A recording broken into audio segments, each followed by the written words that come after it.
واختم عشان نسمع الشيخ ابراهيم. ان الذين قالوا ربنا الله ثم هقف عند الجمله دي بس. ايه الاستقامه يا محمد؟ ابو بكر الصديق قال الاستقامه ان توحد الله ولا تشرك به شيئا. سيدنا عمر بن الخطاب لما جاء عرف الاستقامه قال الاستقامه ان تستقيم على الامر والنهي ولا تروح روغان الثعلب. يعني مش صاد على سطر وتسيب سطر، ما تذكرش ربنا يوم وتسيبه يوم تاني، لان عاوزك استقامتك تكون مستمره. الاستقامه دي يا احمد الشيخ اسمع الناس بيقول لك ايه؟ ابو سفيان بن الحارث. ابو سفيان ابن الحارث كان بيقول ايه في الاستقامه؟ قال والله منذ اسلمت ما فعلت ذنبا قط. الله اكبر. قال لك منذ اسلمت ما فعلت ذنبا قط. سيدنا سعيد بن المسيب بيقول ايه في حسن الخاتمه؟ بيقول 30 عام وانا لم ارى قفا انسان. يعني 30 سنه بيصلي في الصف الاول. انت متخيل؟ الاستقامه هنا النبي دخل على واحد مع فرق التشبيه. انا بتمثل قدام امي رحمه الله الحاجه صفاء، حاجه صفاء الصلب بنت العمد، الاصيله بنت الاصيله، الاصيله بنت الاصيله، العفيفه بنت العفيفه، الحييه بنت الحييه. الاصل كله فيك يا حاجه صفاء. والله قد فارقنا رحمه الله، رحمه الله العفيفه الحييه الستيره الصابره الذاكره. لو اجتمعت الصفات فيها يكفي ان الله عز وجل قد اختار لها صفه واشتقها من صفه النبي، ولما اراد ان يمدح النبي قال صفه فيها وانك لعلى خلق عظيم. صلوا على صاحب الخلق صلى الله عليه وسلم. النبي دخل على واحد زي ما احنا كنا بندخل في المستشفى على الحاجه صفاء اللي زارها. احنا مش كتب لنا الخير ان احنا نزورها في المستشفى، والله ما علمنا الا متاخرا. فالنبي دخل على واحد هو دخل عليه فبقول له كيف اجده؟ هات لي النهارده واحد من المستشفى اللي كان بيقول كده، انا اعلمت كان بيقول كده. الصحابي ده بيقول له كيف اجده؟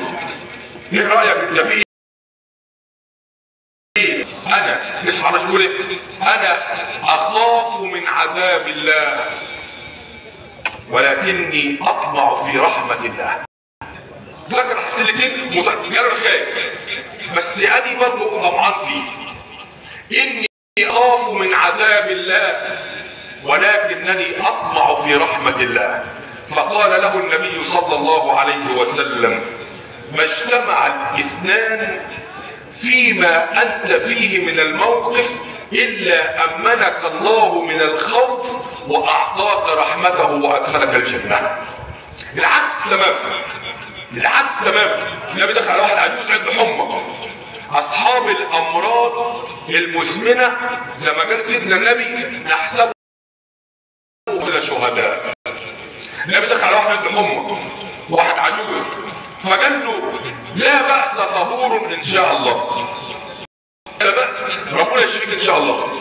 فالراجل عجوز اعترض. ده أنت قدامك النبي يا راجل، قدامك سيدنا النبي وهو بيدعي لك، يقول آمين ربنا يشفيك. ما قالش كده، يقول له لا بأس طهور إن شاء الله. فقال له الرجل العجوز لا بأس طهور إن شاء الله وهي عند رجل عجوز تسكن للقبور. قال له أنت كما قلت فما إن ذهب النبي حتى مات في توبه. الكلام اللي بتعيد أخدم عشان نظر لديك الوقت امرأة من جلدتنا وشبهها والله حاجة صفاء واسألوا عنها زوجها أو قاعد يقول له والله كانت تسمع القرآن صح ولا مش صح؟ أهي والله العظيم كانت تحب شغل القرآن يا محمد. هو عارفين الحاج محمد الغمري معظم الناس شايلوا النهارده الراجل مش بيسيب وجه. قال الغمري ما بيسيبش وجه، قال صديق ما بيسيبش وجه. الراجل النهارده يقول شغل القرآن.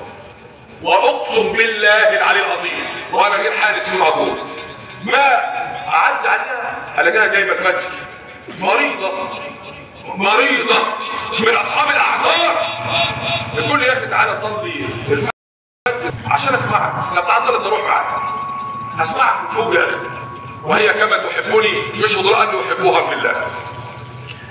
واحده من جلدتنا اصيبت بسرطان والسرطان وقف تسمع كلها ما عدا مين يا عم الشيخ محمد؟ ما عدا اللسان.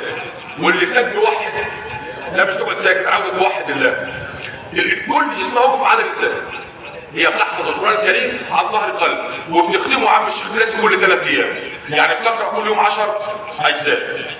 في مستشفى الجامعه بتاعتنا ده فحاطين خراطيم في جسمها، لسانها بس اللي منطق والقلب منطق، اللسان بيتكلم والقلب منطق، وهي زي ما قالت ربنا الذين امنوا وتطمئن قلوبهم بذكر الله، ألا بذكر الله تطمئن القلوب.